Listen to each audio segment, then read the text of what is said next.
Have you ever wanted to create your own superhero universe? Creating your own original characters and writing stories about those characters, all taking place in one large, interconnected world? Well, if you're anything like me as a kid, you already did. Even if starting out it wasn't very good or even very original. Oh my god, what is that? Oh my god! What is that? My name is Nicholas Knight, and today I'll be attempting to explain to you how I plan to reboot my childhood superhero universe and how I chose Akira out of my long list of character ideas to be my frontrunner for this universe, hoping to find people out there like me who are interested in these types of stories and will follow along on my journey to turn my dreams into a reality. Let's get started. Starting off on a day a very, very long time ago, me and my brothers decided that we were going to come up with our own original superheroes. And to be completely honest with you guys, I have absolutely no recollection of this day whatsoever, which is how I know it was a very long time ago. But nevertheless, ever since that fateful day, these characters became an integral part of my childhood. In the beginning, we obviously didn't get all complex and detailed when coming up with them. We just took what we thought was cool at the time and went from there, creating a team of multi-realm warriors called the Legends.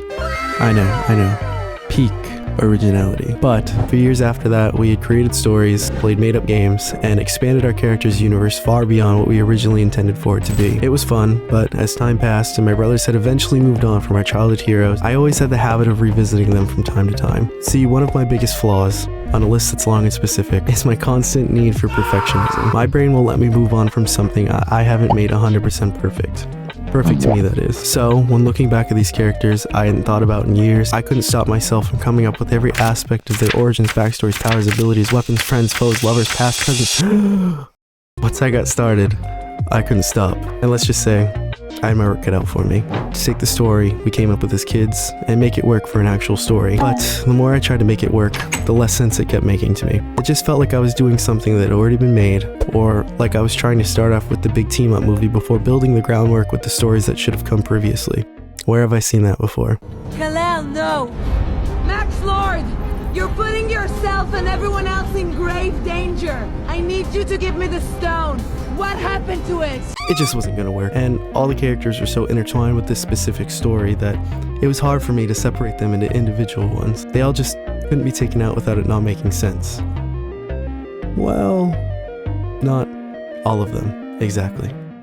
So out of my entire main cast of characters and my superhero team, there was one that I apparently neglected to give much of anything to when I created him growing up. His backstory is practically non-existent, and he was pretty much a blank slate for me to mold into a new and improved masterpiece for this new rebooted version of my universe. Back then, he was simply known as Metal, a Colossus ripoff dressed in a Slim Shady costume, an outfit that didn't really scream superhero, but now, after fine-tuning his personality, backstories, abilities, and appearance, the world will now come to know him as Golden Boy, a wisecracking, smart-mouthed teenage hero who has the ability to cover his entire body in a golden bio-armor that drastically increases his strength and durability. On the downside though, it also makes him super heavy. So, to compensate for that, he wears a robotic exosuit that springs onto him after touching his pendant necklace he wears, allowing him to maneuver around more freely with better mobility, speed, and agility, while also harboring an arsenal of gadgets and weapons to help him outdo anyone who tries to take him down. Residing in the region of Petrichor, the city that is split between the rich topside society, where wealth and knowledge gains power, and the less fortunate undercity, where its residents have to fight for what they have,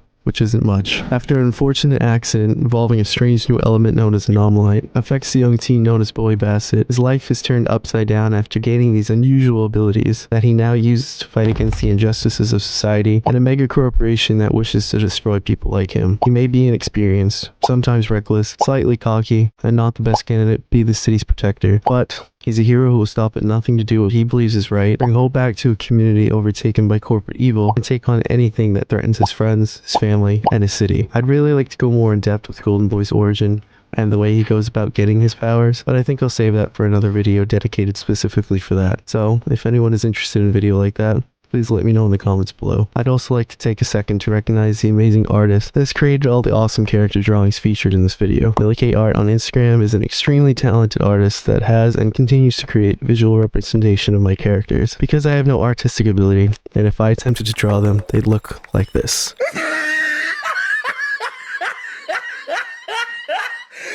Look at the top of his head.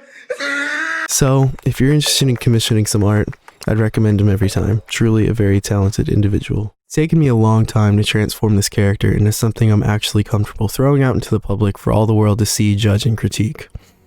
That being said, something I've learned on this stressful misadventure of mine is Making things good isn't easy. And to be completely honest with you, there's times I look back at the work I've done on Golden Boy and other creations in my verse and thought, oh my god, what am I doing with my life? But nevertheless, having put so much love and energy into this little project of mine has been some of the most happiest times of my year. See, I started this idea a little under a year ago, thinking I was going to break out and make this super awesome career for myself and finally do the things I love to do. Create characters, write stories, and just have fun with my life, which is something I don't really feel like I have most of the time. I've rewritten this script for this video probably 100 times, and I kept telling myself I didn't want to be a sad sack and talk about all my life problems and how I've yearned to be this person I've seen myself being in my head and never having the courage to be. But I think a part of me needs to be real about the struggles of having such low confidence in your own creativity, not feeling like anyone cares. Sometimes even the most closest to you can feel like the worst feeling in the entire world, because if the ones closest to you don't seem like they care, it makes you really nervous for putting your work out into the real world for everyone else to see. It can feel like you're completely and utterly alone. But I'm here to say, that is just all the stupid shit in the world getting to you. I've been struggling with this fear my entire life, and it's held me back from pursuing this dream of mine for so much longer than it should have. I'm getting farther into my adult life where I can't really keep saying I still have time to do this later. I'm hitting a new milestone in my life every single day, and if I keep allowing those nagging voices in the back of my head to keep telling me no one is going to care about my ideas, not a single person out there gives a shit about what I'm working on, and they never will, well, then they really never will, because I never gave them the chance to. Golden Boy might not be the most original character to ever grace the fictional world, but he's a hero I've poured my heart and soul into, and will continue to do. A hero I know has the potential to be something greater, something someone might look forward to hearing about, reading about, watching about, hell, maybe even playing a game about one day. A hero that one day might inspire a kid to pick up a sketchbook and make their own original hero one day, just like I did. So you know what? Here I am, putting my cards out on the table and opening this door I've been so scared of opening. I've realized something throughout all these amazing stories I fell in love with, and what inspired me to pursue this dream in the first place. The world could always use more heroes. So maybe, just maybe, they could use mine. And I hope you'll be there when they do. Thank you so much for tuning in. I know I've left a lot to be desired, but I have a lot more planned to be revealed soon, and I hope you all tune in to learn about what I've got in store. This has been a long starting process, but now that this is out, it just makes me look forward to what's to come. So, for now, don't forget to subscribe, have a great day, and an awesome night.